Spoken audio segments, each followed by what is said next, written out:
Any discussion? All those in favor? Aye. Any opposed? I'm abstaining since I was not here.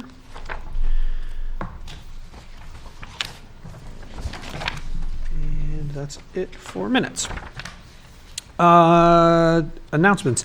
The Select Board will meet on the following dates at 5 p.m. Monday, September 9th, and Monday, September 23rd. Citizens wishing to be listed on the Select Board's agenda should notify the Town Hall before noon the Thursday before the scheduled meeting. All meetings are held upstairs in Town Hall and will be held by Zoom. Zoom information can be found on the town's website at plymouthnh.gov. Additional announcement, we have state primary elections on September 10th. And though polls open at 8 a.m. and close at 7. 7 p.m. Okay. I know sometimes in the primaries it's shorter. Yep. So 8 a.m., 7 p.m. At Plymouth Elementary School, where we typically hold these things. So please come and vote. And Town Hall will be closed on Monday. What day is that? Second. For Labor Day? For Labor Day. Monday, September 2nd for Labor Day. All right, cool. Some bonuses there. Town Manager's Report. Thank you, Zach. This week, the 2025-2026 budget preparation. On July 17th, the Finance Director and I met with the department heads outlining the budget cycle for 25-26. Department heads will submit their budgets on October 2nd, 2024. The Finance Director and I will start meeting with individual departments on October 3rd, running through October 9th. The process will then move to the Budget Committee and Select Board. There is now a tab on the town website under Projects, Budget 25-26, to keep residents informed of the budget process and timeline, and we'll keep that updated accordingly. Select Board Strategic Priorities 24-25. The Select Board Strategic Priorities have been updated. I sent them to you for review and are on the agenda tonight for further review and approval. New Welcome to Plymouth signs. On behalf of the town of Plymouth, I would like to thank Ella Duchette for the new Welcome to Plymouth signs and the generous donations by many to make this project come true. This was Ella's Girl Scout Gold Award project, and the signs were installed Thursday, August 22nd. The signs are located just prior to Boomerang and just prior to the National Guard Armory on Route 3. Thank you to the Highway Department and Parks for their efforts on preparing the sites. Ella will be joining us after her field hockey practice tonight, just so we can give her a thanks and provide her a certificate of appreciation. Records retention policy. The town currently does not have a records retention policy. I have sent you a draft records retention policy for your review. This has been reviewed by Attorney Radigan, is ready for a board review and approval. New Hebron Road construction. Road construction began on Monday, June 24th, 2024. The road has been final paved with the final wear course of pavement as of Wednesday, August 21st. The only thing left is a little bit of shoulder work, but if you haven't taken a drive across New Hebron Road, you really should take a look and see of the drastic improvements, not only to the roadway, but to the drainage that runs from the top of the hill down towards the Noyes property. They did an amazing job, and they finished within their 6 to 8 week timeline. So Ambrose did a very nice job. Highland Street project, summer 2025. We met with the State of New Hampshire DOT Estimate Review Committee on Friday, June 28th, with regards to additional funding for the project as discussed in the public hearing held earlier in the spring. We held a proposed action public hearing on Monday, August 12th at the Select Board meeting, where the proposed action plan was presented to the public and informed them of the direction the project is headed. We are currently waiting on approval for additional funding through New Hampshire DOT through the Governor's Council. Do we know or anticipate how much funding we're hoping What's to get? How much funding do we hope to get, or? 80% of the total project. Great. And so we have some of that awarded already. We do. And I think we had to go for an additional, it's an additional 600,000 that we asked for through New Hampshire DOT review Yes. committee. We had it at the public hearing at the last meeting. I don't remember what the additional amount was, but the addition for the town, if it was approved by the state, was another 175,000. An additional 175. Yeah, so total, I think, for us was close to 350, 400,000 for the town alone. And that's only 20%. Yep. Because the price increase since the first estimate was given back in 2019, 20. Yep. Main Street sidewalk restoration. The restoration of the Main Street sidewalk from Yarmouth to the Main Street Diner was completed last week. It included removing the bricks in the old pavement, as well as paving in a finished layer of pavement where the trees were and along where the bricks were out 3 feet to the sidewalk. Oil and propane RFP, and issued an RFP for heating oil and propane for the upcoming winter to commence on August 1st, 2024. Irving Oil and Dead River submitted proposals. After review, Dead River was selected with favorable pricing of $2.95 a gallon for heating oil and $1.56 for propane. And we currently are with Dead River as we switched over to them last year. Union negotiations in accordance with RSA 273-A. The Town of Plymouth representatives, which are Ted, Bill, and myself, and the ASME Local 3380 Plymouth Police Department will conduct the reopening meeting for the union negotiations on Monday, September 9th at Town Hall. Dumpster ordinance. Over the next month, the health officer and the deputy will be introducing an updated dumpster ordinance. Plymouth has had an ordinance in place since 1996.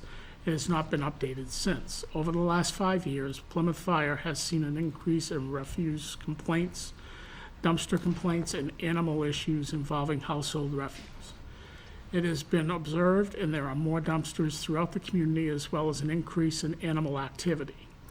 With the increase in complaints, 37 this year alone to date, it has been observed that most common factor is the dumpsters are not being maintained, overflowing, and not designed to keep animals out. This ordinance has been modified and shall require dumpsters to be reinforced with bear and animal-proof lids, metal lids and covers, locking mechanisms, and more importantly, a mechanism to enforce. We were contacted by New Hampshire Fish and Game about a month ago, asking to come meet with us because of the citizen complaints they receive on dumpsters around town, and bears most likely getting into those dumpsters. Their recommendation to us is that we really needed to strengthen our dumpster policy so that that citizens were getting dumpsters that were bear-proof. So this ordinance that Kevin and Tom will be presenting does do that. The thing with the ordinance is that it will have to be on the warrant for town meeting next year, as it was originally approved in 1996 at town meeting. So that will be coming over the next month. They'll come in and present that ordinance. Plymouth State University updates. I met with Jessica Dutal on Monday, August 19th. We discussed the upcoming school year, the 23-24 annual report, and the pirate party with regards to organizational meeting to be held over the next week, which actually occurred today. Silver Hall parking lots. As a reminder, the free parking at Silver Hall lots ended on August 21st. The town of Plymouth extends our thanks to Plymouth State University for another successful summer of parking during the downtown construction. And I'm happy to say, as of this morning at 5 a.m., our Main Street project is complete. All the striping has been done, and we've done the walkthrough on the final completion of the project. Wow. Well, Great. congratulations on that. Excellent. That's a I have a long question project. regarding the retention pond. Yep. Is there going to be a security fence around No, that pond? no.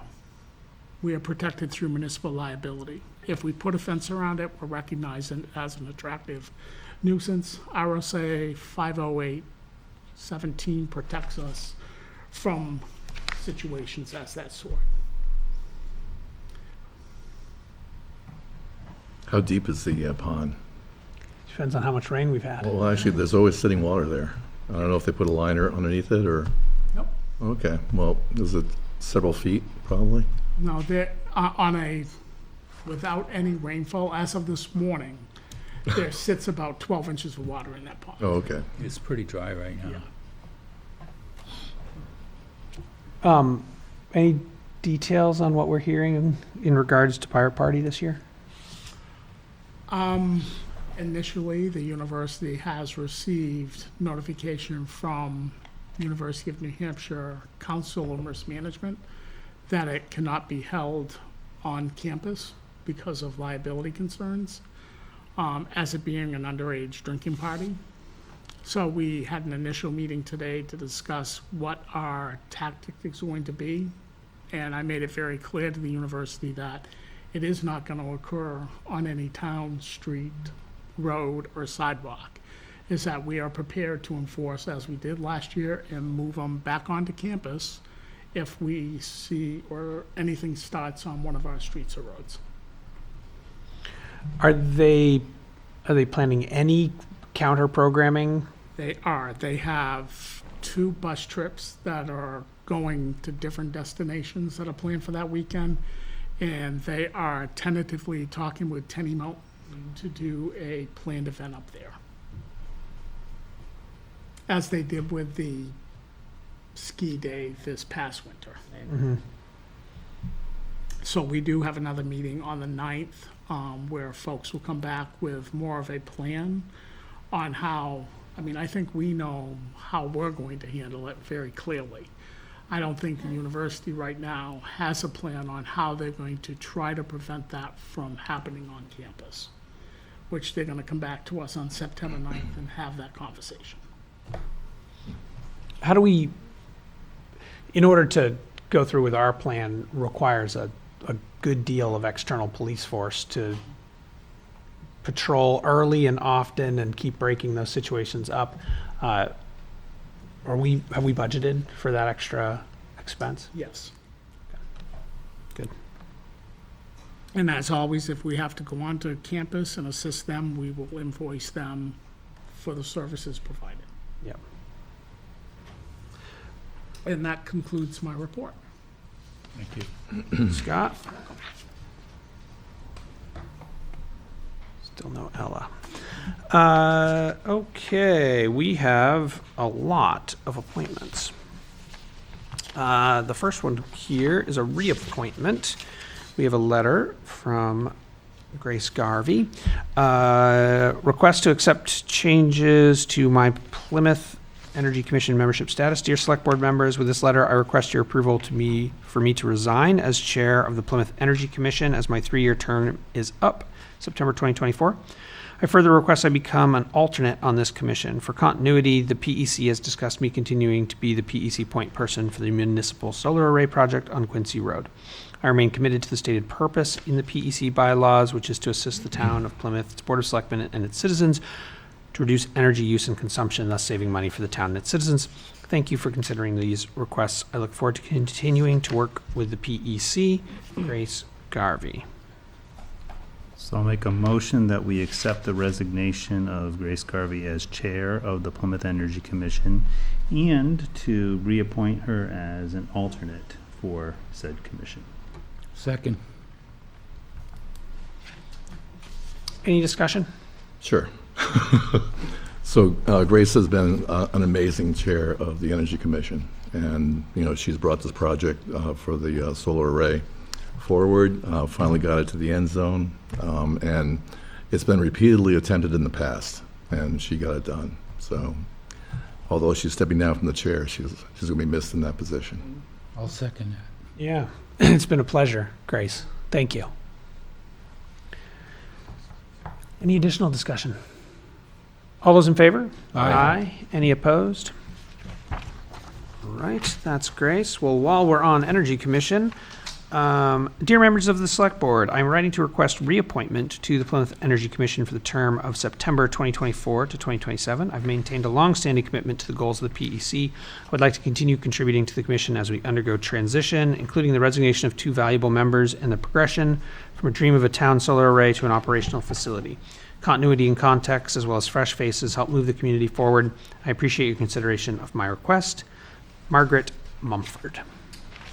I'll make a motion that we reappoint Margaret Mumford to the Plymouth Energy Commission. Second. Any discussion? Sure, Maggie's amazing as well, so I very much support her. Yes, similarly, you know, in terms of continuity and so much work that she's done in making that project go through, I'm appreciative of all Maggie's done. With that, all those in favor? Aye. Any opposed? And still on Energy Commission, dear members of the Select Board, I'm writing to request reappointment to the Plymouth Energy Commission. Serving on this commission has been a deeply rewarding experience, and I'm eager to continue serving the community in its energy efficiency and sustainability efforts. My background in program management, financial forecasting, change management, and community organization, combined with my commitment to public service, positions me well to continue making valuable contributions to the Plymouth Energy Commission. I'm enthusiastic about the possibility of continuing my work with the commission and helping to advance our town's energy goals. Thank you for considering my request for reappointment. Ashley Saba. I'll make a motion that we reappoint Ashley Saba to the Plymouth Energy Commission. Second. Any discussion? I have to say, Ashley's an amazing person as well. She's very, very organized, and she's great to have on any committee. So I'm very thankful that she's continuing on.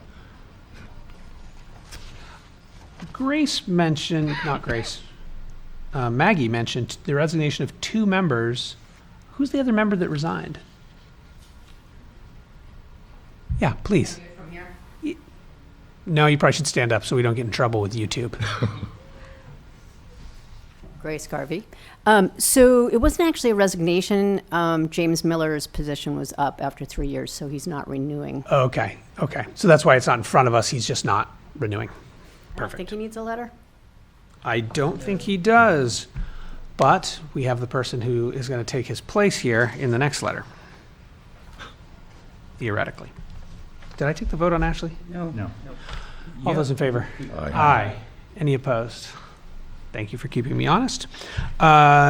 Dear members of the Select Board, I'm writing to request appointment to the Plymouth Energy Commission. I've attended a few meetings of the PEC. My understanding is that the charge of the committee is to assist the town of Plymouth, the Select Board, and its citizens to reduce energy use consumption and thus saving money for the town and its citizens. In my role as an energy efficiency consultant for Eversource, I feel that I have personal and professional experience that may be an asset to the town in this charge. I'm currently a member of the Plymouth Planning Board and intend to continue to serve in this role if I am appointed to the Plymouth Energy Commission. Thank you for consideration of my request. Sincerely, Philip Lamoureux. I'll make a motion to appoint Philip Lamoureux to the Plymouth Energy Commission. Second. Any discussion? Bill? Well, you know, Phil is a very, very valuable volunteer employee of ours, not employee, but I mean, he is very well known on the planning board, and he seems to excel, whatever board he's on or commission. So I appreciate him applying for this. I worked with Phil on the planning board, and he's doing an excellent job. Yeah, and I think actually that bridge between the planning board and the energy commission will be valuable. Yeah. Yeah. Any further discussion? All those in favor? Aye. Any opposed? Do you want this, Scott? All right, and the last in a long line of appointment requests, I am writing to request appointment to the Plymouth Planning Board as an alternate member. Thank you for your consideration, Jason Ninos.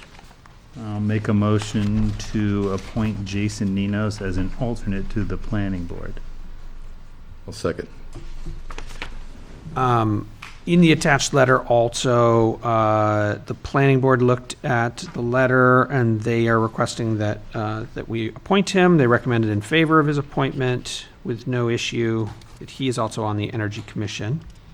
So no issues there.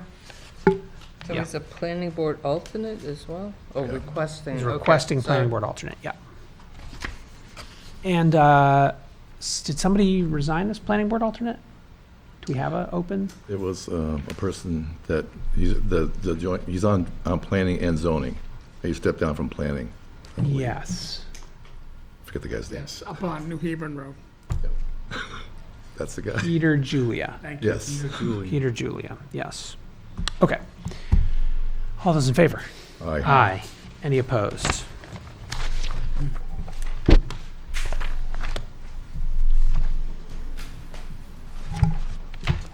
Peter was very helpful on the planning board. Yeah. For sure.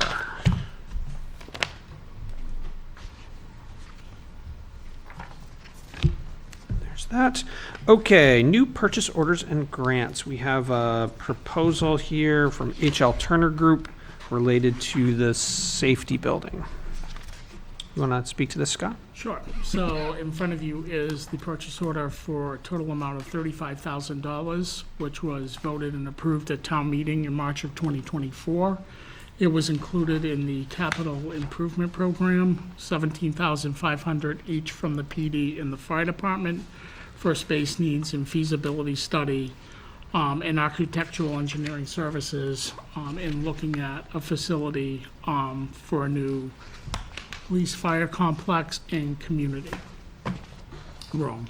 The committee met last week, went through the proposal. The committee voted to move the proposal forward to the Board of Selectmen for approving this purchase order for $35,000. I'll make a mo- Questions? Yeah, go ahead. I'll make a motion to approve the proposal for architectural and engineering services for the Plymouth Safety Building and Site Design to the HL Turner Group. Second. Any discussion about this? Nope. All right. All those in favor? Aye. Any opposed? That's great. Yep. Glad to see that continuing to move. Scott, do you know when the next meeting is? I'm sorry, is Do that? you know when the next meeting for the Building Services Committee I is? don't think we said it because we're going to wait for the proposal to come back. Gotcha.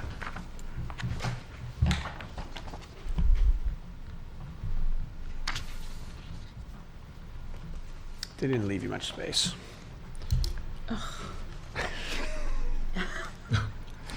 It's just, It was by design. it's like, Couldn't fit your scroll in, yeah, huh? I couldn't. Some new business. We have Terry Grimes here to speak with us about her candidacy for the Registry of Deeds in Grafton County. Yes.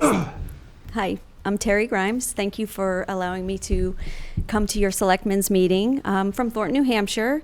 And just a quick, it came to me, I wasn't going to speak about this, but this courthouse, I want to thank you for allowing me in this old courthouse. I used to sit and watch the old proceedings downstairs as a little girl. I'd sit there, instead of having a babysitter, we sat in the back of the room.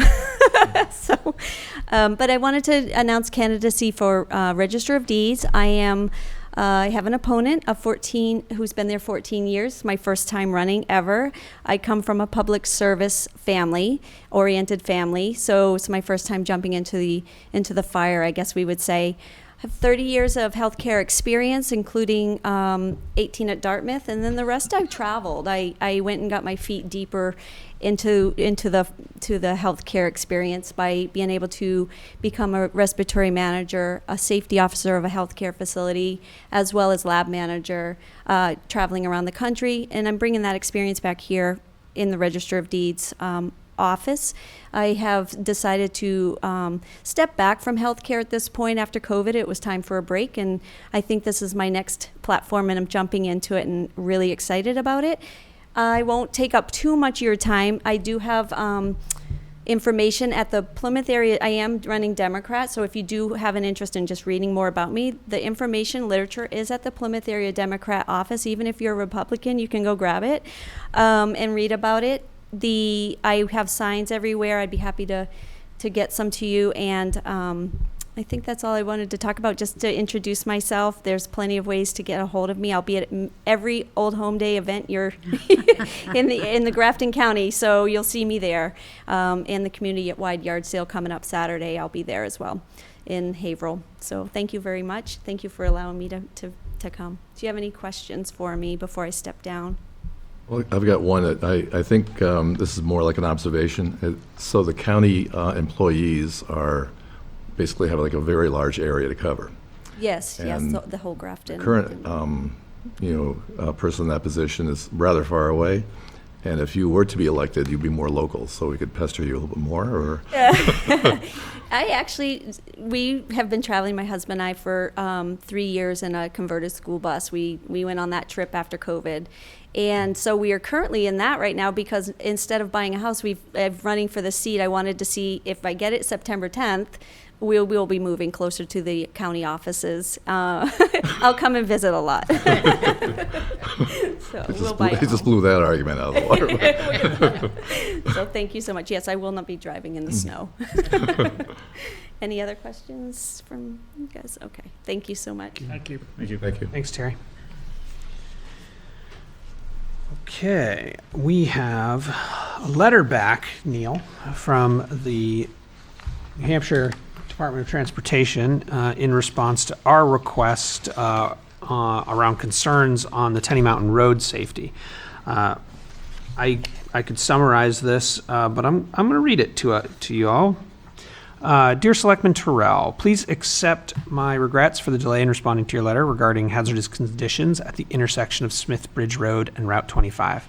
To be honest, your most recent concerns are not markedly different from concerns I responded to in February of 2023. At that time, we agreed to reduce the speed limit from 40 to 35. Your recent letter expresses specific concerns with the intersection of New Hampshire 25, Tenny Mountain Highway with Smith Bridge Road, an intersection currently in our 10-year transportation improvement plan. While the specific scope of the project is yet to be determined, this is the mechanism for the department to conduct a thorough evaluation and to implement necessary safety improvements at this intersection. Quoted from our letter, as requested in your recent letter. I can only suspect that you wish to advance the schedule of this programmed intersection improvement. Please understand that the department, working with the regional planning commissions who represent the municipalities in their region, has a comprehensive process to identify and prioritize transportation infrastructure needs throughout the state. Advancing any one project within the approved TYP schedule results in displacing other projects previously deemed a higher priority. The department endeavors to maintain a backlog of shovel-ready projects to take advantage of unanticipated revenue or to replace projects unexpectedly delayed. However, this backlog generally follows the same priorities as the TYP. Please understand that I share your safety concerns and there are similar concerns throughout the state. The department is committed to addressing them in the most efficient manner with the resources available. Respectfully, William Cass, Commissioner. So they maintain their position of they're not moving it up until somebody dies.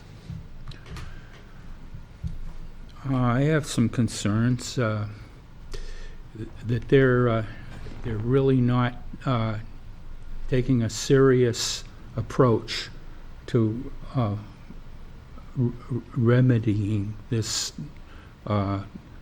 faulty intersection, which is in failure. They're not getting a proper traffic count. They don't know how much traffic goes through that intersection. They have no way of, they have not installed any cables to keep track of the number of vehicles that are coming from the east or from the Smith Bridge Road, Interstate 93, or from the New Hampshire Electric Co-op, and they don't have anything between Walmart and the intersection.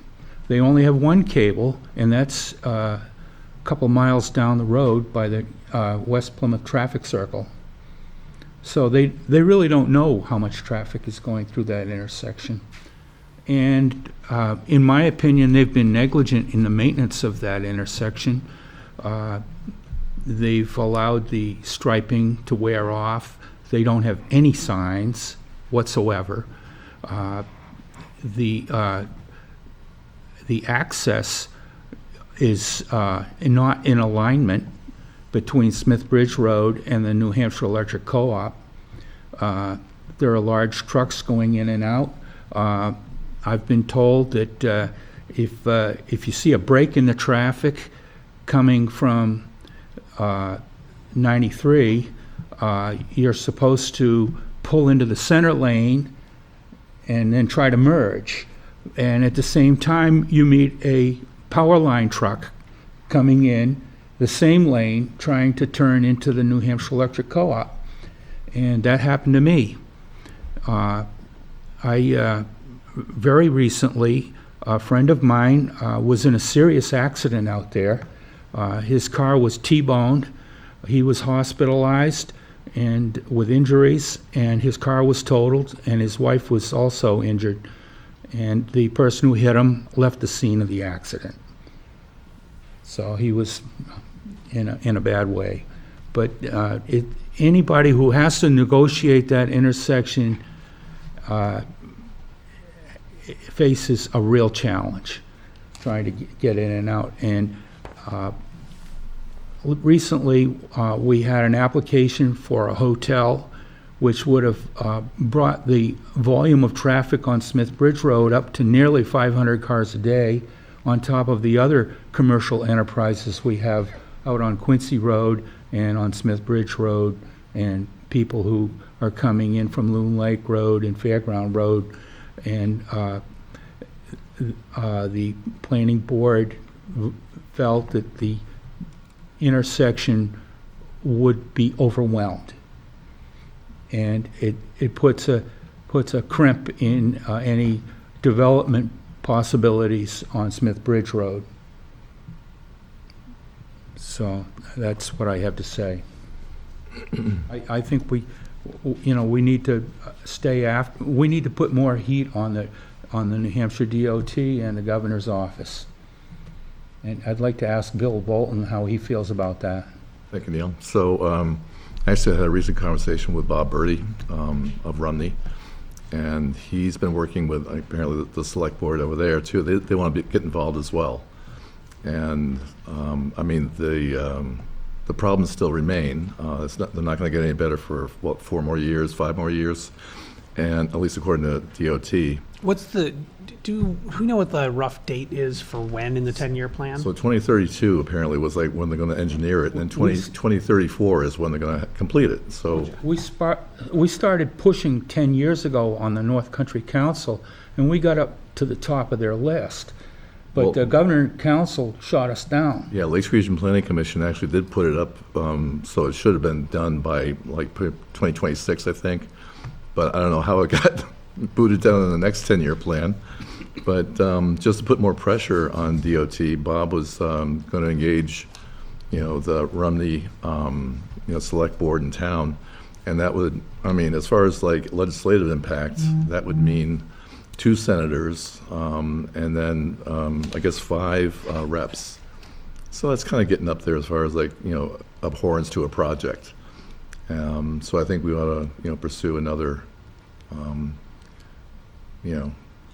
letter or at least a request with all the signatories, and well, it's also an election year as well. And we have, one of our executive counselors that is seeking a higher. If that's a motion, I'll second it. Well, yeah, I think we just have to really kind of have another clearly stated letter, and then seek everyone's participation in holding Cass's feet to the fire. So that's the only way around it, because can't wait for another 10 years. Do we have documentation that shows this was on a 10-year plan before that got booted down? Yeah, we can pull that out, yeah. I think it would be helpful if we had that documentation. We might be able to, I mean, even if we sent back a letter that wasn't just signed by our board, if we got another town, and we got, you as our representative, maybe we get a couple other of our representatives, get a senator, get an executive counselor, I don't know. If we got a couple signatures on a letter that said, hey, this has been pushed once, maybe we need to find a midpoint. Yep. I think we need to also mention to them that they're not doing a proper traffic count. And that's a very important. Well, maybe we should request that they do a new traffic count at a time of our choosing to get a better representative. sample. Yeah, I mean, we asked them to do it in the previous letter to do an evaluation of that intersection. And basically what they said is, we'll evaluate it when we do the project in 2032. Yeah, but but Please wait 8 we didn't years. ask for a traffic count. We didn't specifically ask for I a think- traffic I count. We think asked we them may- to evaluate the intersection. But yeah, we could ask for that in that letter. Let's be specific on everything we want them to do to kind of prove our case. Let's have them review why it was delayed in the last 10-year plan, providing them evidence saying, hey, this got kicked down the road again. All this development has happened. We want you to do a new traffic count to help prove or disprove our case. Yeah. And I think that the economic development impact is worth mentioning in that statement as well. Yeah. Okay. So draft a letter, kick it Yeah, the around. two of you, one of you want to take point on drafting a letter to bring back? Sure. Well, I'll work with Bill on it. Sounds great. Yep. He's our state representative. Yes, I am. All right, well, let's keep the fire on the DOT. New Hampshire Air National Guard to present plans for a new facility. Good afternoon, ladies and gentlemen of the Select Board and audience members. I'm Chief Ben Stevens with the New Hampshire Army National Guard, the Design and Construction Branch Chief for the New Hampshire Guard specifically. This is Owen Smith. He's with our Architectural and Engineering Professional Service. SAS is, sorry, I was struggling. You can say what SAS stands for if you want, but Sienkiewicz, I have a hard time saying the Sienkiewicz part. But so we're here really to kind of present to you the plans that we have or our intentions for what it is that we would like to do up the road here at our existing armory in an effort to kind of modernize it and bring it up to a more kind of professional standard for our new modern force and our modern soldier. So I'll let Owen speak to the design specifics. He'll show you a couple poster boards here. I'll hold them for him. He can walk you through what it is exactly that we intend to do up there in 2024, 2025 timeline. And then I'll stand by afterwards and we can talk any specific questions about operations, what it means to your town, etc. But Owen, he's really the guy that can speak details about the design itself, which is really what the intent of coming here today was, to kind of just make sure you guys are familiar with what it is that we're trying to do. Owen? Okay. Yeah, sure. So here we have the site plan. The project is a 33,200 square foot building approximately. That's subject to some minor changes depending on funding. And that's going to be split over 2 stories. The existing buildings are lightly dotted in, probably hard to see from, but roughly there and there. So those go away completely. The new building will be sited in against the sloping site towards the Plymouth State University campus. That we take advantage of that through the ground floor being accessible to the north, all the parking's situated there, and then the second story actually exits a floor up closer to the grade level of the PSU parking lot there. So we're tying it into that slope to take advantage of not only the grade and having fewer stairs and exits, but also trying to make a meaningful connection to the PSU campus as well. So while the main entrance is certainly to the north again and the parking there, we've developed a terrace and very welcoming means of entrance to the south towards the PSU campus as well. Things are in flux, but broadly we have kept the same road cut. And you come in, approximately 50 parking spaces and enough space too for trucks to move through the site. And programmatically, there's going to be administration offices, large assembly hall, classrooms, training spaces, lockers, bathroom storage, all of the typical components of a readiness center. We can maybe go to the... That one or Yeah, yeah, we can start with this one. So this one shows our intentions for the look and feel of the building. These are renderings of, it'll be primarily masonry, a combination of mostly brick with some perhaps granite veneer or other similar components. We've broken the building into a couple shed roofs, shedding snow and water carefully to site areas where we can build in detention ponds and control it there. This far volume on the west of the site will be the assembly hall. There's a low admin space down here, and then the large bar you see to the east of the site will house on the top floor classrooms, multi-purpose training spaces, and then on the lower floor, more back of house, guard, office space, admin. And then you'll see on the south side, the existing PSU parking lot is dotted in here. And as you can see, as it slopes down, you're delivered to a sort of a split level spot where you have the option to either go up the stairs and find your way to the upper story, or follow an accessible ramp down to the lower story, delivering you right into the assembly hall area.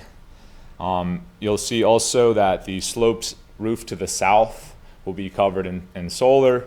The building will be heated and cooled through a geothermal energy system. It'll be all electrified, and it's LEED silver. So that's the building energy plan. It's a big part of what we enjoy working with the Guard for, is they're often leaders in sustainability within buildings. That's certainly what we try to do with every project as well. And then lastly,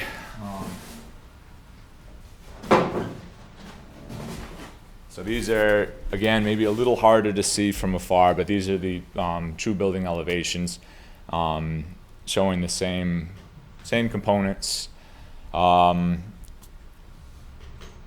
Everything else, I mean, there's building signage calling out New Hampshire National Guard. That's facing to the north, to the parking.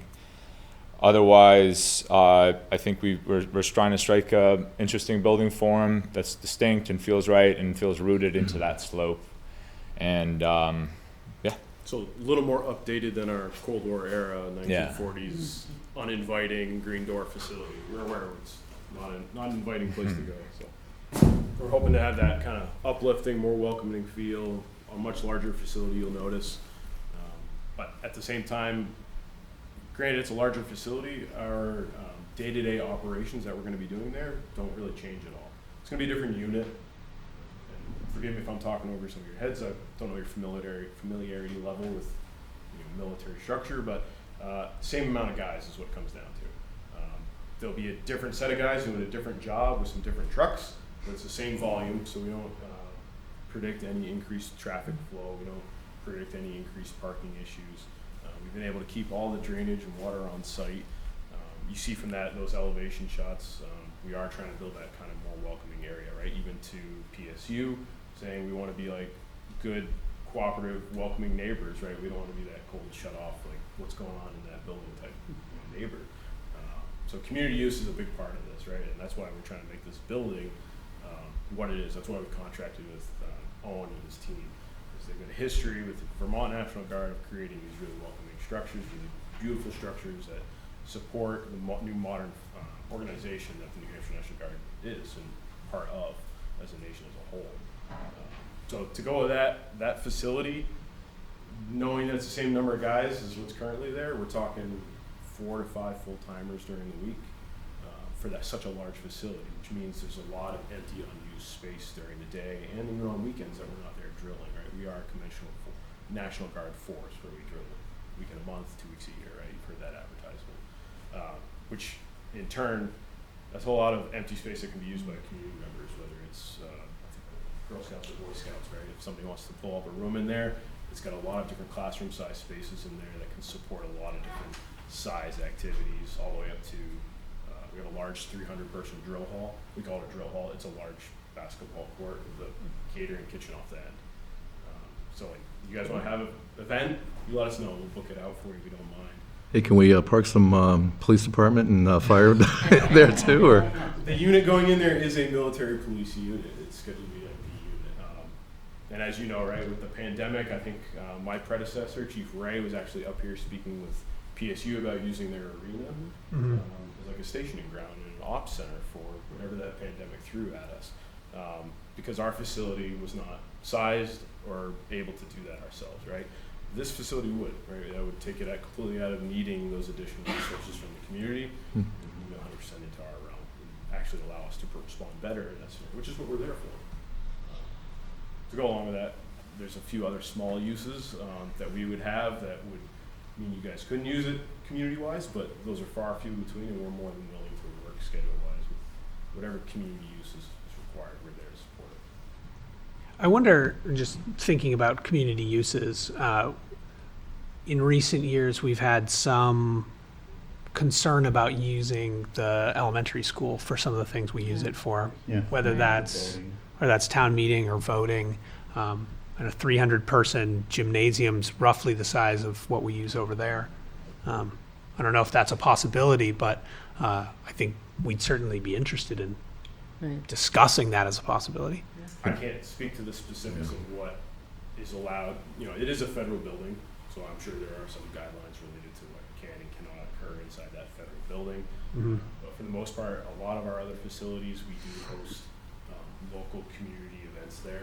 I don't know if you've ever held voting. I can't speak to that, but I'm sure somebody in our organization, and I can get you in touch with them, Yeah. will know that answer, and we can definitely figure that out. Yeah, it would be good to know just what is possible there. Yeah, we'd be willing to definitely have those conversations. I think I have a follow-up meeting with the major on September 10th, so if he could bring back some answers on that, that would be great. I will pick that up and have him ready to give you those answers then. Has this been brought to the planning board to discuss with them yet at all? It has not. They wanted to come to the select Yep. board first Makes to sense. do their presentation. I believe after the meeting on September 10th, they'll be scheduling to go in and do a conceptual presentation to the planning board as well. Nice. And so I assume the building that's there is going to be, like, phase one is tearing that building down? Correct. Yeah. What are you gonna do with the new parking lot? What's that? The new pavement on the parking lot, what are you gonna do with that? It's unfortunate. That's Yeah, our no. MO, right? We got a new light, and then we definitely. Just unfortunately, like you guys, right? I mean, it's municipal money or federal money, right? So it comes in an odd manner, and we react the best way we can, and spend it the best way possible. So it's that road getting taken out in the back, you know, that comes down from the university? So we were not planning on it. So actually, we've reviewed these drawings with the state fire marshal's office already.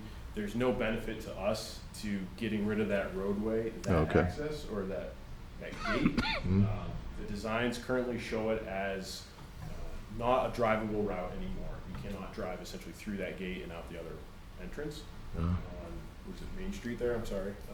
Yeah. But what you can do is, per the fire marshal's request, and we agree, those gates still can get open, and you can still actually roll a fire truck down. We created wider sidewalks to allow that fire truck to get up close to the building, and also down along the building to support egress, response times, any issues that come up with that. Okay. Is there a secure parking area for your trucks and Humvees? Or- Yes, there is. At the west side of the site, there will be a fenced-in area for those. Next to the parking lot? Yeah, exactly. So tucked in the back of the site, we can pull that site plan out. I'll show you. Yep. So to the very back west part of the site, the kind of the most discrete location with the trees all around it. That's currently located where there's will be a fenced-in area. And a potential training bay there as well, but that's up for debate still. But at the very least, that back area will have a chain link fence and will be out of the way. You'll be able to do mechanical repairs and maintenance? No, No? this is not a maintenance facility. So we have very strict guidelines about when and where we can do certain types of maintenance operations, to the point where it's, and stop me if I'm boring you or I'm dragging this out too long for everybody else, but it's tiered. Our soldiers, our day-to-day guys, can do what's called level 10 maintenance. That's, we're talking changing light bulbs and blinkers that are gone out, putting washer fluid in the vehicle, checking oil, dipsticks, but not changing oil. We can do that type of stuff in that motor pool. Anything more than that, we actually need to send them up to Littleton, where we're constructing a new vehicle maintenance facility with these guys as well. And that facility can take motors out and weld up and straighten frames if necessary. So with them being so close, we have zero need to do that stuff here, and we do not plan on it. Our our standard operating procedure with the guys on the ground is that they do not get to do that type of stuff here. We just have environmental concerns about it. We don't trust our guys at that level. They're military police, they're not the mechanics, right? So we have a shop of mechanics not far up the road. We have another one in Concord, so no maintenance is planned to be done here. That answer your question? Yes. Will they be doing rescue missions? What type of rescue Well, mission is that? There are frequent rescues in this area. There are so many people that are hiking in the mountains and getting themselves in trouble that there are many rescues that have to be performed, and I thought the National Guard might be involved in that. Yeah, so I'm not very well read up on that part of what we do. That's a little slightly different part of our organization I'm not really in depth with, but I can tell you we do have aviators. They do helicopter rescues. We do have guys on the ground that volunteer and help with foot rescues. This unit specifically, I don't believe they partake in a whole lot of those efforts, but I would say in flooding, in any other sort of state emergency, ice storms or whatnot, any New Hampshire Army National Guard soldier is possibly is apt to be called up, right? That's one of the duties that we assume when we throw in this uniform. And if you guys have an emergency in your area, and that unit is here and they have the skill set to respond to it, a state activity could be called and they may be the responders for that. Can we bring him in for Pirate Party? Good party, yeah. Have it there. Say they're military, we don't police here, right? So, I understand. Yes, I understand. Any other questions for No? Guard? Thank you, gentlemen. Appreciate it. Thank you. Thank you.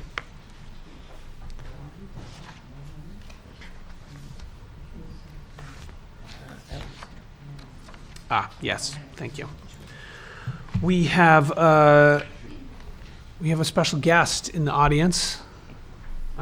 We wanted to recognize Ella. If you would come up, join us for a moment. Ella Duchette is a Girl Scout in the town of Plymouth and worked on her Gold Star. Get it wrong. Gold Star project. Gold Award. Gold Award project, yes. Which, tell us about your project a little bit. I'll put you on the spot. So I did 2 new welcome to Plymouth signs on the two ends of Plymouth, or Main Street Plymouth, whatever you want to call it. And I connected it to loneliness and social isolation because there's like not much people like coming in, so I wanted to get more people coming into Plymouth and like help out community, like the community businesses and stuff. And then I did I worked with Park and Rec and the senior center and helped them make more activities for their facilities. And one of the activities was like doing like performances like with the high school and the senior center, and some of the high school students came down and performed in front of the seniors, and they really liked it, so I gave them some dates so like they can go up to the high school and watch them perform when they have performances and stuff. It's amazing. And Ella attended many of our elections over the last year, raising awareness about this project, getting donations, and so I think we're all very appreciative of the work that you've done. If I can, Zach, just Yeah, real quick. please, Scott. I will say to those that don't know Ella and her dedication to the community and to this project was unbelievable. I've worked with Ella since the beginning of this. We attended the Rotary meetings. We've talked to many people. She's been actively involved with the beautification committee. She's been actively involved with the highway department and the parks department because they did do a lot of work in prepping the sites for these signs. But if you look at the organizational skills that Ella has in pulling this together, She's a remarkable young lady, and we should be very proud to have her as part of our community. So Ella, thank you very much for all the work you did. Thank you. I actually have something for you. Thank you for being my mentor. Thank you. And we have something for you. That's nice. Thank you. Ella, I just thought that with all the work you did, it would be nice for the town to provide you with a certificate of appreciation presented to Ella Duchette in the recognition of your generous donation to the town of Plymouth for the new Welcome to Plymouth sign. So, thank you very much. Thank you.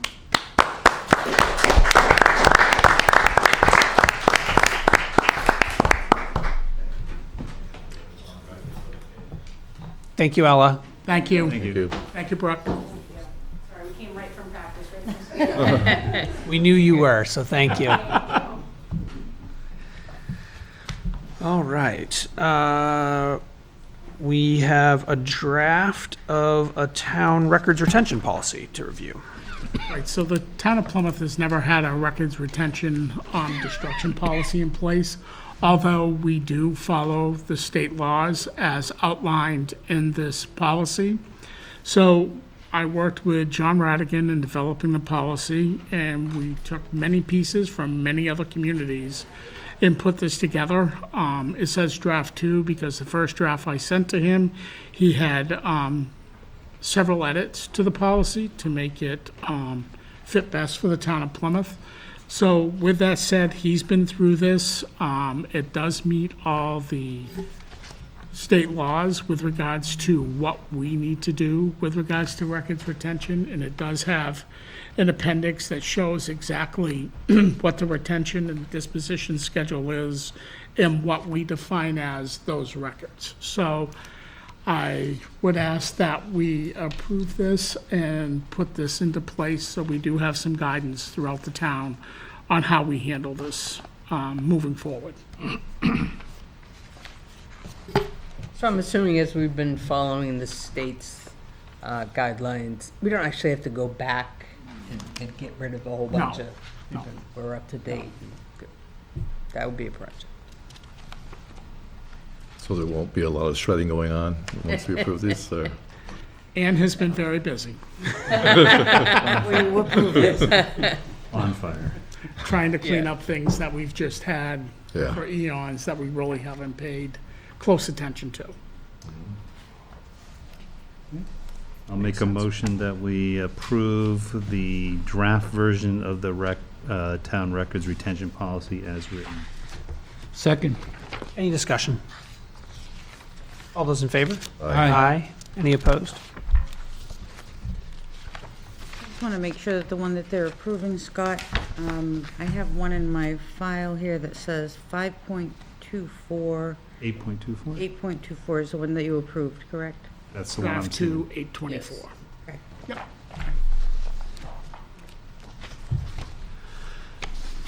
We have some updates to the Select Board strategic priorities list.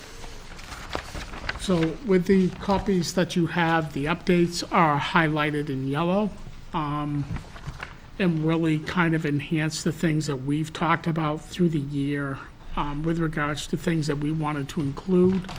The major update is really on the third page, which talks about Public Safety Community Center Building Committee, and something that we've started in a moving forward with and have had meetings.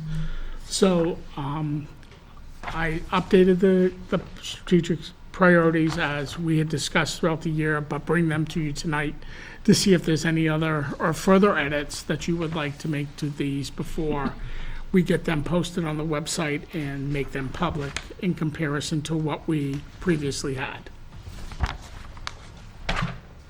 Will there be a way for us to track where we're at with each of these so the public knows, where we are with, I don't know. Yes. Okay, thanks. What I would like to do is when we put together the Selectman Town Manager report for the town report, we will acknowledge what accomplishments we've had through the strategic priorities and then the additional things that we're working on moving into next year.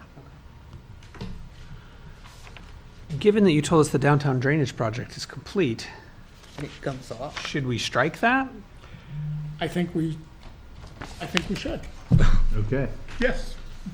I mean, Do that. Wait, you have until December to really say it's complete, so, And I know, but we I mean, is there more work that needs to be done in terms of us we thinking have of it a as a priority? time frame that we have to complete all the paperwork and get it in. So we're thinking October is what June said today. We have the Okay, so there's closeout still forms that have to be. closeout work to do in terms of the grant. Administrative Okay. side. The administrative closeout of the grant. Gotcha. So the project work's done, but there's still the administrative work to probably, we got another 6 weeks. Month, yeah, I think it has to be completed by December 10th.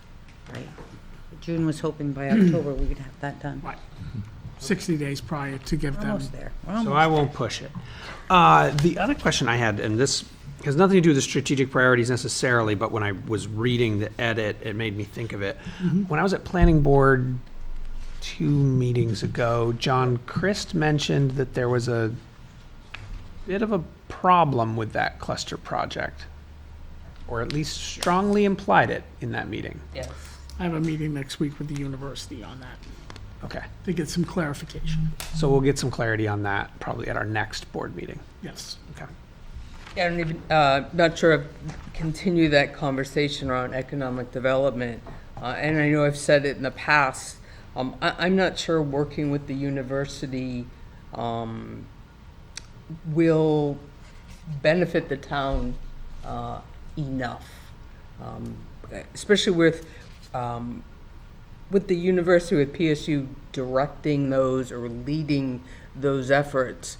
Rightfully so, it's going to come from their perspective and not so much ours. They should certainly be part of the conversation. I think we need to look bigger from an economic development perspective, hire a economic development manager, director. There's so much to economic development. I'd hate to lose the housing piece that's going on right now. And once again, I'm not sure we should be relying on PSU, even though they're going to offer a curriculum. Students will change all the time. We won't have continuity. There's a lot more that goes on, and I'm not versed in it as far as economic development goes. These are students we won't be their first priority, nor should we be. They're going to get through the class and move on. And we've talked about economic development for years, and we've never, in my opinion, taken it seriously enough to move forward. You know, maybe it's part of Joseph and planning, although Joseph has tons to do. Yeah, he doesn't have any time available. on Right, this. so, I don't know, I see someone, part of, We certainly could town. put out an RFP for a economic development consultant to work with the town on developing a plan. Instead of actually hiring somebody to do that job, I would much rather see us use a consultant through an RFP process for that purpose. the only reason I was thinking not consultant was, once again, there's the marketing of the town. You know, it's a huge job, and it's not a one-time shot. It's ongoing. You know, how do we market our town? How do we sell our town? We don't. Why would you want to come here? Not just from a tourist perspective, but a developer, or any of those things. You know, we're missing. I'm missing a big. It's going to cost us, but if we're going to move forward, you know, thoughtfully, we need to be taking that to a higher level. I don't think the university is, once again, they definitely need to be part of the conversation in their concerns. But, you know, that's why I was going beyond a consultant and, you know, really developing that. If we're serious as I a think that- town growing appropriately. I agree with you. At the same time, I think if we started with a consultant to write an initial plan, Okay. that plan could involve, hey, you got all this work to do. There's no way, Right. no way you're going to do this on part-time consultant work Right. or on, you know, effectively volunteer work from the university. Or they could come back and say, actually, at your town scale and what's happening in the economy, like, this is a bad way to I don't think they would come back and say that. Right. But that, I think that we could do a smaller investment in a study that would give us better information to know where we invest and what exactly we need in that person or in Okay. that. Yeah, I would definitely encourage that for sure. Help define it. You do a quick Google and what does that type of position, entail, look like? Obviously, there are other towns that have this type of setup.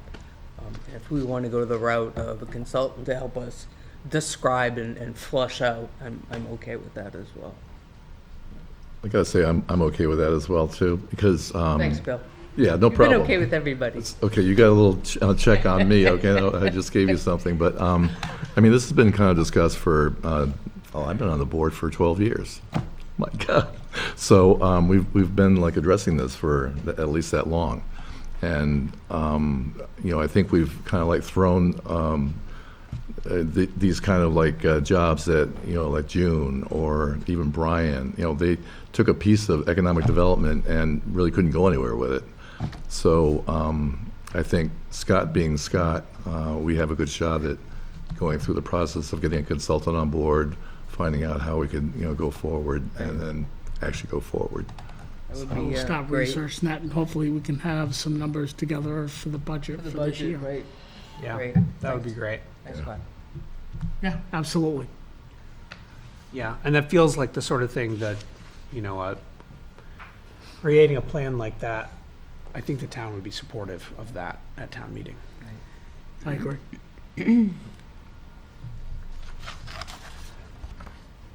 Anything else on the strategic priorities? The changes they all look great to me. I did have one comment. Under the Plymouth State University, it states that the contract will expire in June of 2025, but meetings will be taking place in April, May, and June of 2023, That's a, which is past. So if the contract's going to end in 2025, shouldn't we be talking about doing something this year? yep. That should be 24 and 25.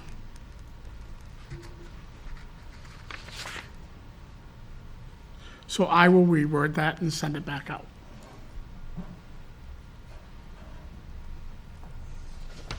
And then I'll get the meetings scheduled on the calendar as well. Yep.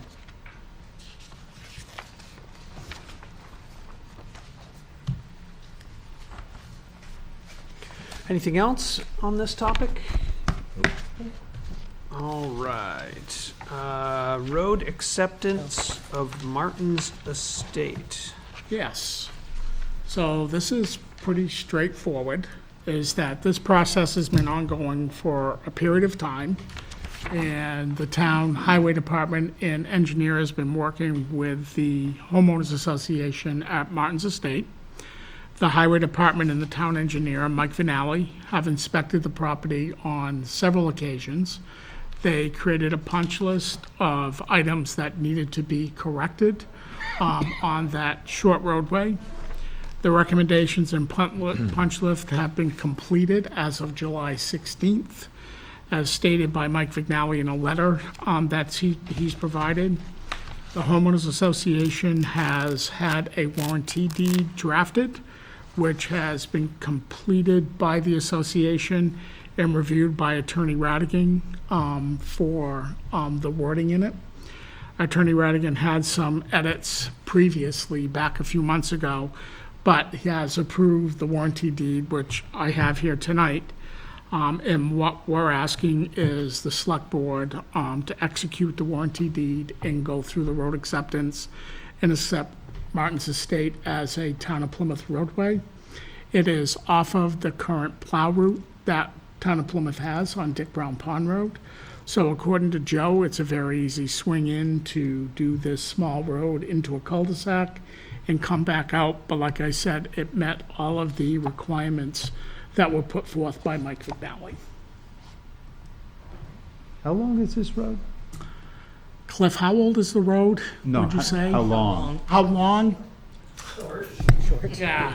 Yeah, it's very. 113 feet. Ooh, That's pretty short.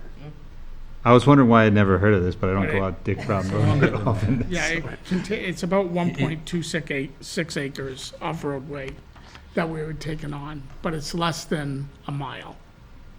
Much less than a maybe mile. half. Yeah. Very flat roadway. It might be a half a mile. It's not even. Yeah. My quarter at most. But in very good shape. Yeah. It has a good grade. It does. Anybody from the audience want to make any comments on this topic? Anything we should know about? We just want you to take it. I don't want to plow it It's anymore. pretty clear. All right, I'll make a motion to accept the Martin's Estate roadway. Cool. Second. Oh, did you get it? No, I just said boom. Short and sweet. Any additional discussion on this topic? All those in favor? Aye. Any opposed? Well, we now own another road. You have to sign the warranty deed saying that you're Oh, accepting accepting the it. deed, yeah. What we'll Who signs it? do, Cliff, is that the 5 board members will sign this. We'll have it notarized by Ann. We'll provide it back to you to have either your attorney or you sign it from the association. Then we would ask for you to register it with the Registry of Deeds in Grafton County.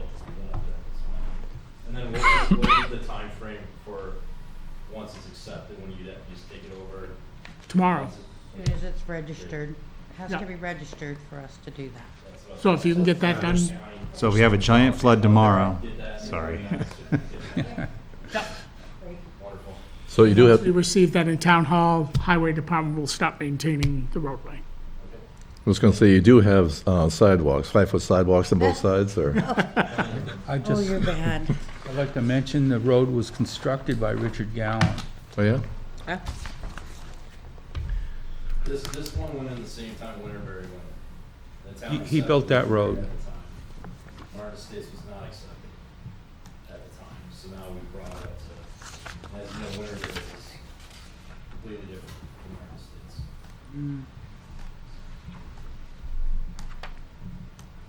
Great. Great. Done. We have some changes for the Plymouth Energy Commission's bylaws.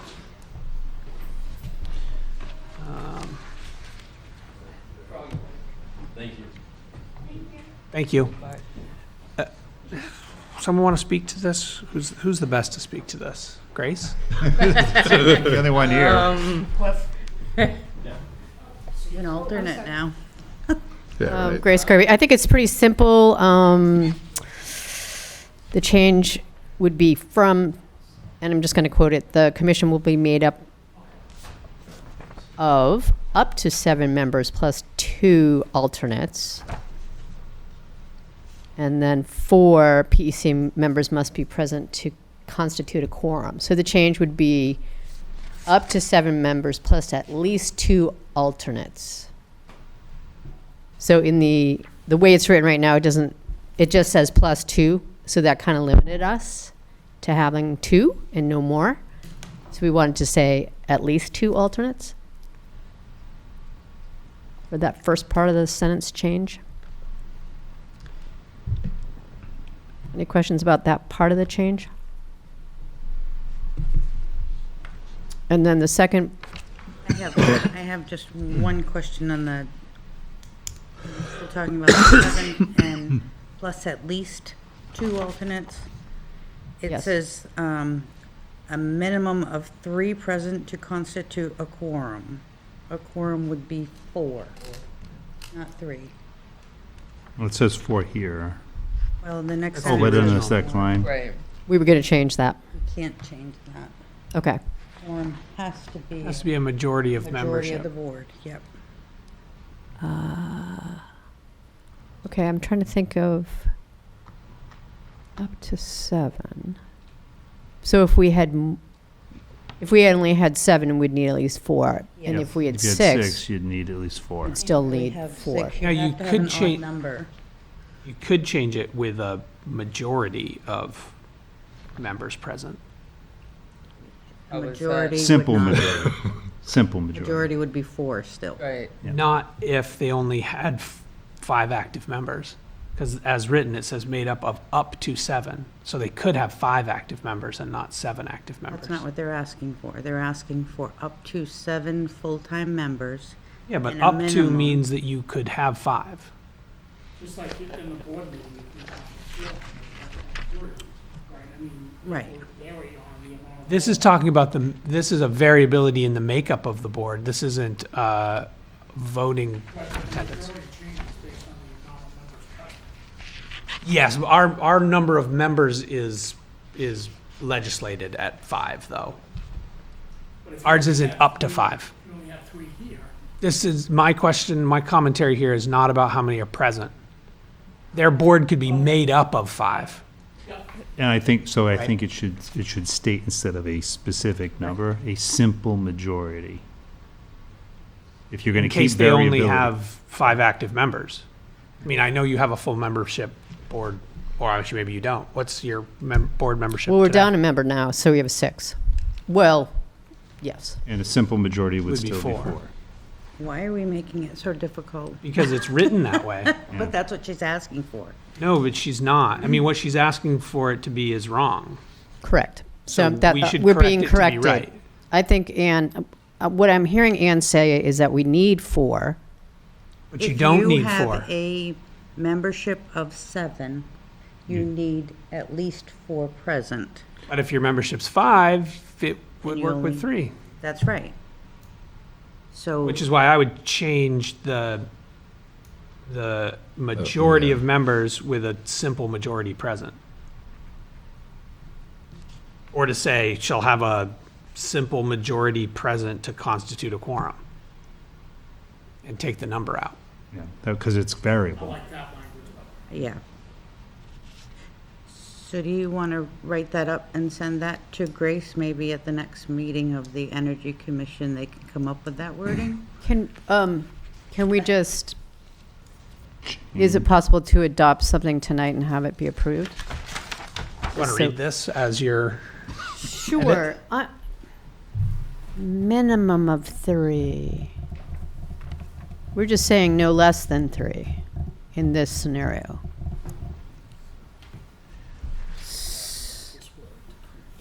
Okay. And that would be approvable. I mean, read it for everybody else to accept. The commission will be made up of up to 7 members plus at least 2 alternates. Sorry. The commission shall have a simple majority of members present to constitute a quorum. That makes sense to me. That makes sense to me. Okay.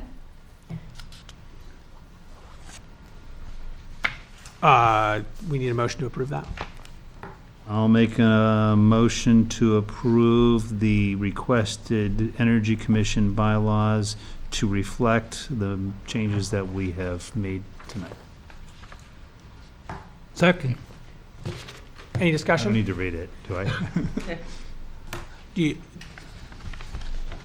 you need that copy, Grace? If you need it, it's fine, but, Well, no, I don't. I'll just change mine. okay. That takes us to the signature file. The signature file. Oh, no. The Look how signature big this I file. got a hand cramp. Doesn't look that thick Yeah. tonight, I gotta tell you. Yeah.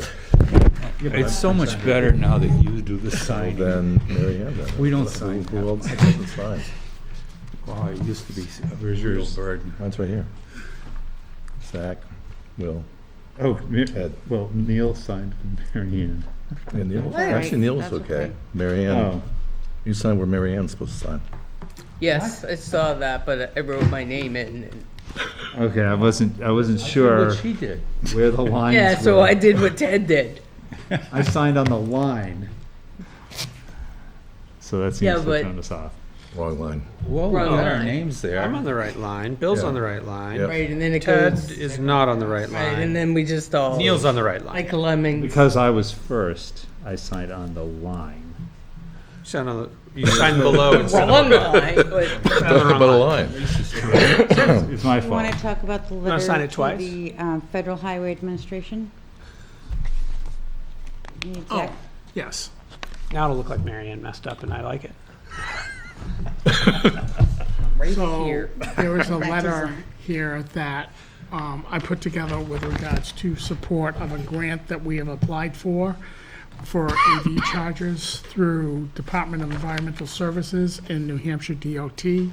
One thing that is required is letters of support. So we've received letters of support from the Energy Commission, John Chris from the Planning Board, Plymouth Area Renewable Energy. We'll have one from the Board of Selectmen. We're getting one from the Chamber of Commerce. So they requested 5 letters, which we will have in place. And those letters will accompany our last portion of the grant information on Friday to New Hampshire DES.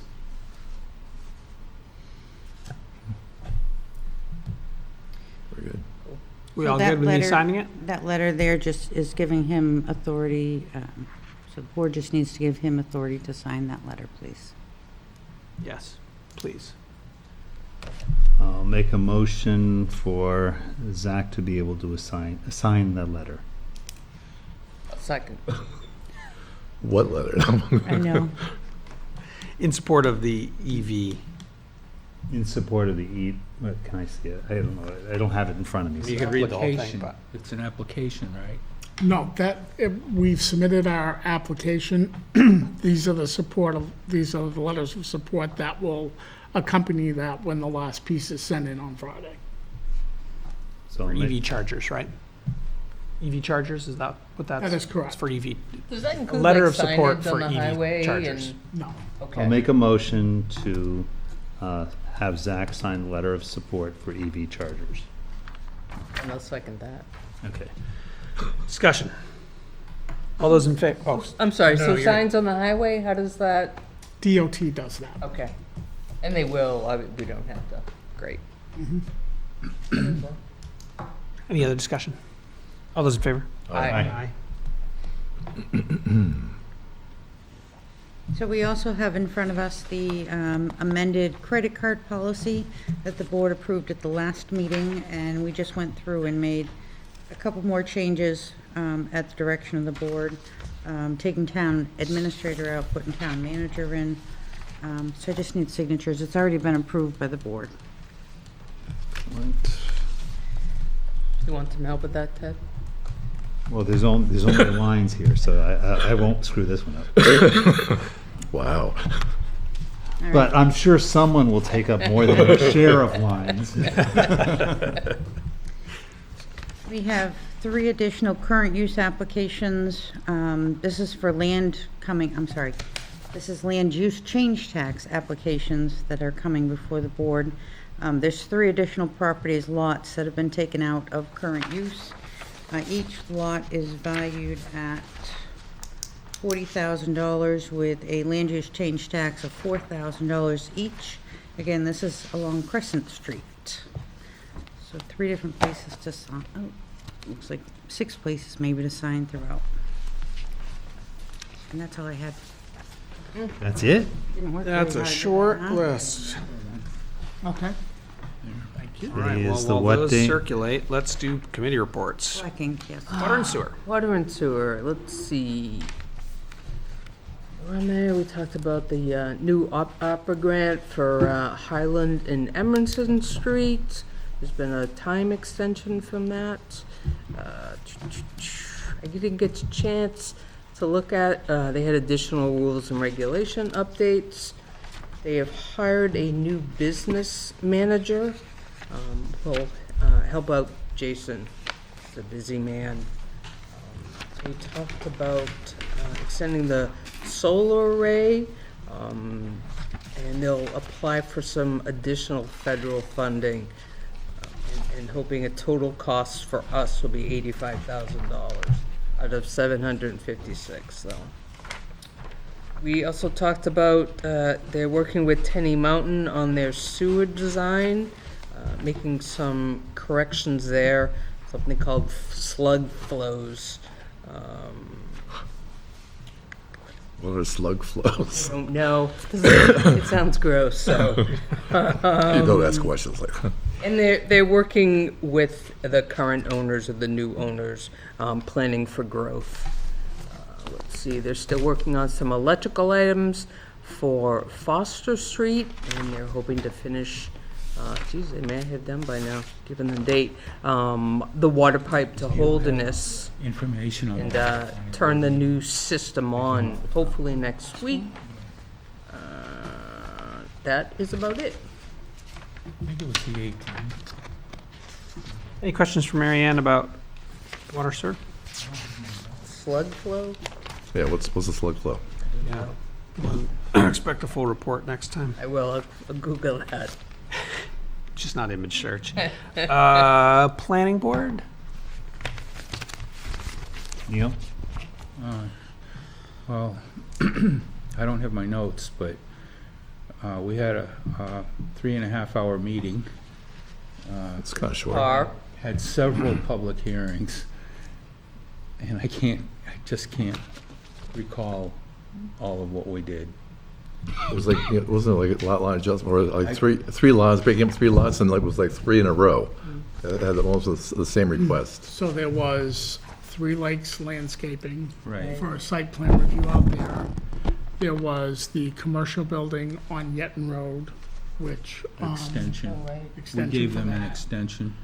There I thought that was was the denied. Binks Hill subdivision.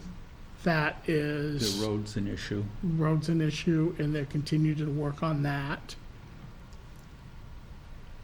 Wasn't There was a Yetton denied? No, boundary line adjustment up on Point of View with Marion's and their neighbor, which was approved.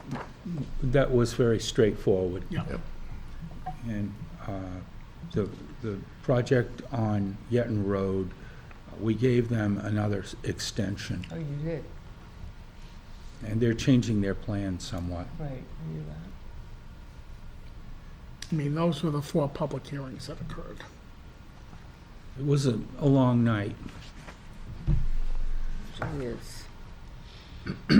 Anything else, planning board? Campus Community Council? Nothing yet. Is there no scheduled meeting? Is there, What's that? don't they usually meet with the landlords or some, or like We community? usually have a meeting with the landlord somewhere in the October timeframe. Yeah, Last year, they hosted something on campus. Yep. We didn't get to that this year. I yeah. didn't get to that. Are they, so they're not doing that this year in October? We haven't decided anything yet. Oh, okay. Any word on hybrid party? Not more than you already know. Yeah. School district. Plymouth Elementary School met during our last board meeting, so wasn't able to attend. Their next one is scheduled during our next board meeting. Because they just pushed it forward because of Columbus Day, Labor Day being a Monday, and it's their typical day. So PRHS, I do have notes. It was a fairly quick meeting. They talked about some of their opening day activities. Their first day was today. Some of you, Zach knows that. They apparently hired 7 new teachers and 2 new admins. They did report out that all the fall sports have started and they've got a lot of participation.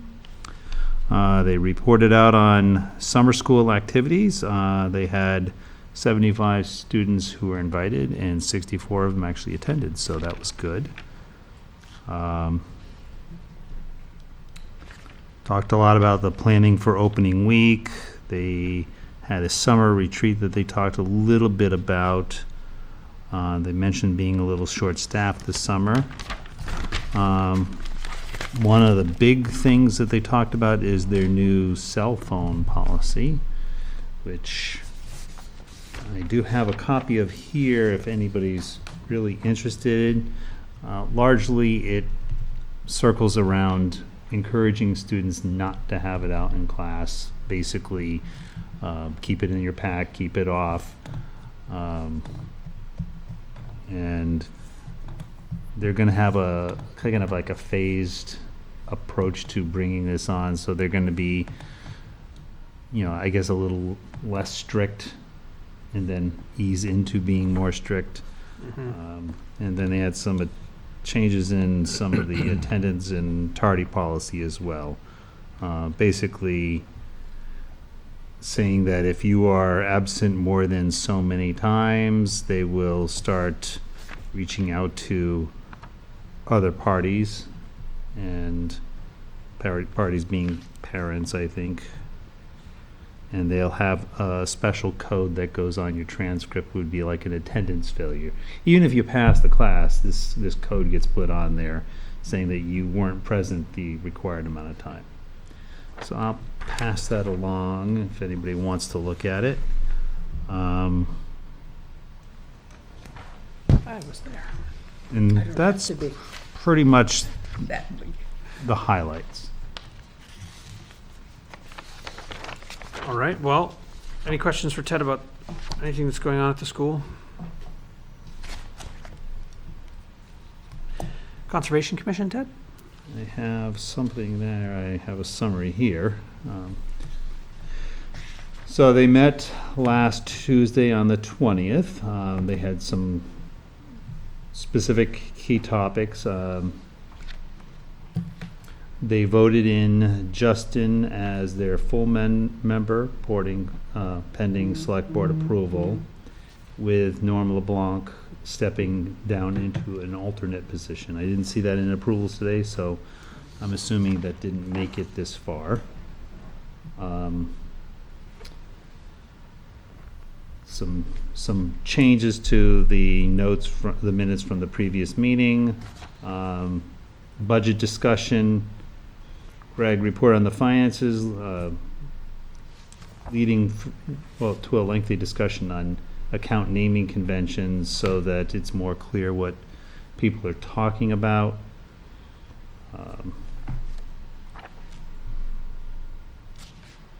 So they were going to have a discussion with Ann to clarify and possibly rename some of those accounts. Conservation projects. Grace presented on a property on Texas Hill Road for potential conservation. This is one of those larger lots. There was a map shown. I don't have the map, so basically they were looking for to kind of focus their energies on keeping things in conservation that are near other conservation areas. Like this is relatively close to Plymouth Mountain. So they were, thinking about wildlife habitat and trying to keep contiguous areas. So this is basically initiative that they want to reach forward with and reach out to the landowners in the area. They have a particular landowner that they're interested in talking to, and I forget who it was going to reach out to that person and have an initial conversation about putting some of that land in conservation. They figure that's a good use case for some of the energy and funds that they have to help landowners get that into conservation. They did have another lengthy conversation about the Oxbow project, and specifically about this proposed language change. I don't know if they sent that to you, Scott, did they? They did. They sent it to us, and we sent it along to Attorney Radigan for review, and he had some edits to the language that was in what was sent to us. So this was between last week and this week? No, we haven't heard back from them since last Tuesday. Okay. more or less, and I'll have to go into my into my email to find this. Give me a moment. What we did advise Lisa was that if they didn't agree with the language that the attorney provided, that they needed to come to a select board meeting and present their language, and the select board can make the decision to go against the town attorney's recommendation and accept the conservation committee's recommendation, or vice versa.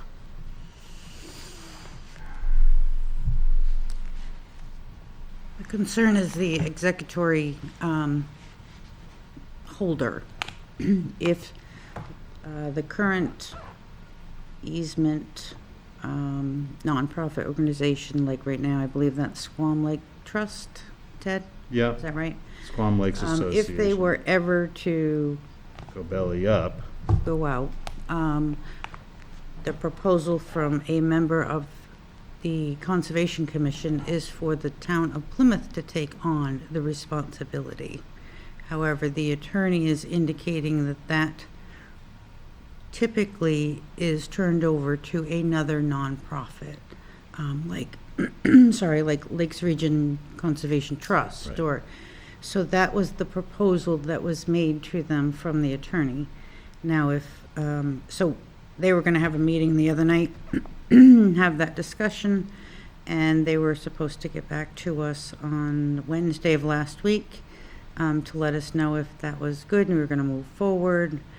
Again, as Scott said, if that committee decides, or commission decides that they wanna vote against the attorney and have it just solely the responsibility of the town of Plymouth, as long as you guys know that when you sign that, you're taking on future expenses. And There's a lot to it. They had a motion to leave the wording exactly as it is, and let's see if I can see this in here.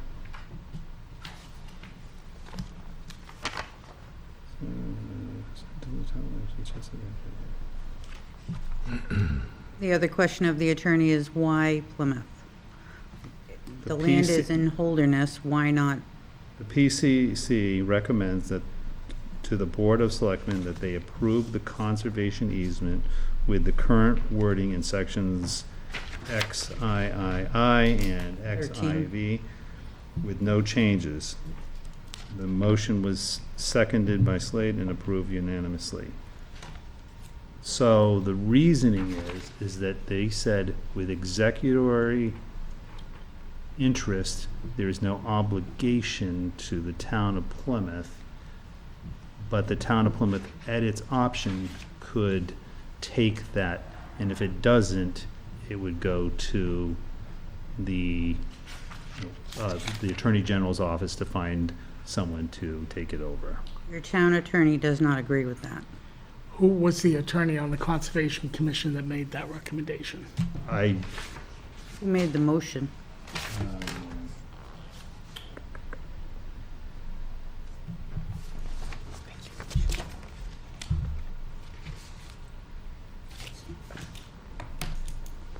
I think it probably was Lisa who made the case of how important it was to the town of Plymouth be named as primary partner because it has expended funds for the project during the process. As it's currently worded, Plymouth has no obligation to take the easement. It is given the option, but has no requirement to do so. Joan made the following motion. Okay, yes, all right. I would just like to know where they got their legal opinion that that's how it's going to work. I do not know. So I know that Joan will be back. I believe she's gone maybe for a little bit, but she will be back on the 9th. So for the 9th, if we get that information to us. As I also understand, that closing for that project is tomorrow. So do they intend to sign that agreement? I don't think anybody in Plymouth is signing that No, there's agreement. no signature on our behalf, just they're agreeing that the selectmen have already agreed to this. By agreeing to that. So we'll ask the Conservation Commission to come back and speak to the board on the 9th. Does that work? Is that, It's fine by me. is that, okay. But if that property transfer is happening tomorrow, I mean, I don't know specifically how that occurs, doesn't occur. If We there's nothing for- specifically said to them that they needed to come in front of the board to get the approval of the language before anything happened. So I assume that means it's going to stop. I hope so. I'll reach out to Joan, the chairman, tomorrow. Yep. See if we can get some information. It's my understanding she was out of town until next week, Yeah. so there wasn't anything that they were gonna do anyways. Yeah, I don't know specifics. I mean, I can only report on what they said. We can reach out tomorrow and try to get some clarification. I think it was, I can't find it in my calendar, but I think I was invited to something at, the event was going to be at the Oxbow. And the three legislators representing, Plymouth Wilderness National were invited to go. I got a conflict. I didn't put it down on my calendar, but it was, I kind of picture it as being something along the line that, we're basically accepting the project, not Plymouth, but it's kind of like an acceptance thing in the invitation, so, Yeah, this project has been going on for a couple of years. 2.5, 3 years. Right. And all of a sudden, it's come to hurry up and sign this, hurry up and get this done. I also went to That's not- the last Holderness Select Board meeting, because we were doing a dog and pony on Transport Central. And then next up after me was the one from Squam Lake Association, who was gonna, manage the, the conservation thing. And the guy that has been carrying us through, really good with names, but yeah, it seemed like this was like the final acceptance, and this is where we're gonna, so I think it's honoring the taking over the project. I don't know what the implication is. We're not gonna be liable for it, but anyway, so if anyone wants to go to that meeting, I'll You see don't know if when I it is. But you go on the Oxbow. Don't know when, you don't know where. On the Yeah. other Let's side Go of the sit the river. river for the day, and maybe we'll show up eventually. Hike around the Oxbow. Don't have to worry about ticks anymore, probably. I don't know. So we'll ask them to come to the next meeting. Okay. Yeah, it may be a moot point at that point, for all I know. I was under the impression they were sending you guys that information. We got information before you had your last meeting. Yeah, they were- discussed that. They edit. were supposed to send us what was decided at that meeting so that we could bring it back to the board at this meeting, but that's not what happened, so. Okay, well, that's what I understood to be the case too, that they were gonna send you something. Well, any other questions for Ted on Conservation Commission? Capital improvement, October, September? Yeah. Something. We're still at rest. LRPC. Every once in a while, we probably should hit up John to the report about the commissioner side of things. The executive committee is going to meet on the 11th of September, after a long summer hiatus there, with a new executive director. So, Did you all appoint Mike in my place as alternate last time? Was not brought up at the last meeting. Has a letter or anything been We sent? have not received any communication from the planning board for that. They didn't make a decision that night, did they? They did. Oh, they did? They voted to have Mike, they voted to request that the select board appoint Mike in the alternate position in place of me. And I don't know how formal that needs to be from them. We have requested a letter from the planning board with regards to items like that, so we can reach out to John tomorrow and ask him for that. Ask And him we to can get that have it letter. for the agenda for September 9th, if that works. I think that works. Okay.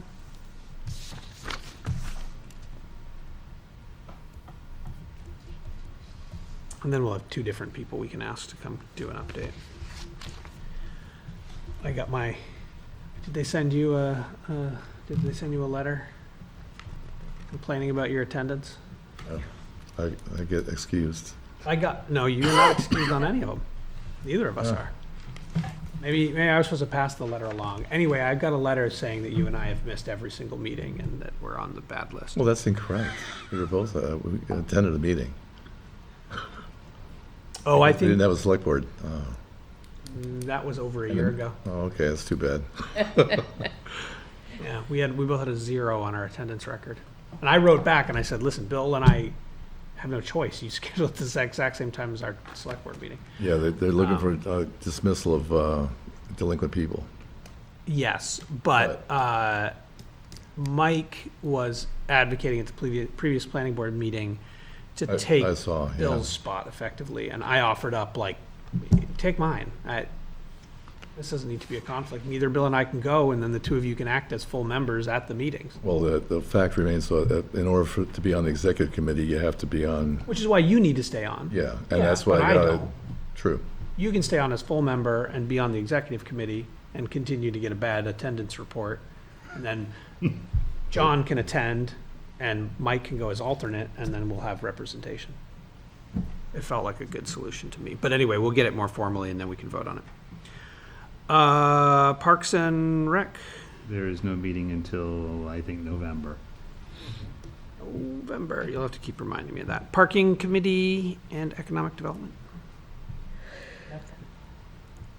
Nothing. Energy Commission. We've heard a lot about Energy Commission this evening. Do you got anything else? Nope, that's it. That's plenty. Sounds like a reforming in a lot of ways. Advisory budget, similarly, that's starting soon. PSU negotiations, I'll Scott's been- update that in the strategic priorities. Yep, and we'll get a meeting scheduled. Yep. Chamber of I Commerce. was unable to attend the last meeting. And Perlac. We have the last VRAP testing, it's just tomorrow morning. See you there, Neil. But, and our next meeting of Perlac is tomorrow night at 6:30. Generally, the focus is on, Library, what's that? library, The what? library. Oh, what about it? Perlac. Oh, yeah. It's I thought you meant yeah. And we kind of focus on Owl's Nest and White Mountain generally, so. And also Those are the the, hot button topics at the moment. and the replacement of the poles by Eversource. That's it. Union negotiations, no, nothing to be said there, right? No, We have a meeting on the Scheduled. 9th. The reopening meeting on September 9th here at Town Hall. Public comments? Wow. You know, I just saw Frank yesterday morning. I said, you're just a very important person. Thank you for whatever. It was the first meeting he misses.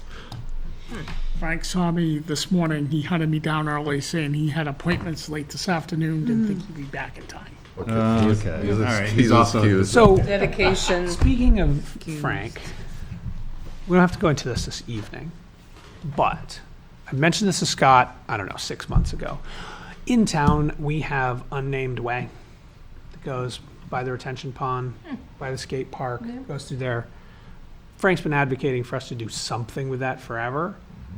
I don't know if we're ready to do anything with that. What do you think about naming Unnamed Way? So, if I may, Yeah. Frank has been talking to me for the last 3 weeks on this. He's written up a proposal for a number of things downtown Okay. that he would like to bring to the board on September 9th. Okay. So I have our intern, Avery, typing it up because it was handwritten, and that will be on the agenda for September 9th. Does that include naming unnamed way? I believe it does, Zach. It includes that whole riverfront. That whole Depot area. Square, Railroad Square, that whole area. Okay, good. Oh, Does he have a proposal for what to name it? I haven't read the whole proposal yet, but I know he wants to talk about the whole Railroad Square piece. Historical. Yeah. He'll never watch this video, so I'll tell you what my proposed name would be for unnamed way. I would name it Miller Way. I thought about that. yeah, I like it. or Frank's Way. I did it. Anyway, And I think that would be good to talk about that on September 9th. we get signatures on all of this. Frank's dedicated. Absolutely. Certainly is. Let's put in the effort. It got paused here. I would second that motion. Yeah, if it ever gets made, yeah. First came here, all right. he worked at Rochester. Motion Speaking of to motions. adjourn? Second. Any discussion? All those in favor? Aye. Aye.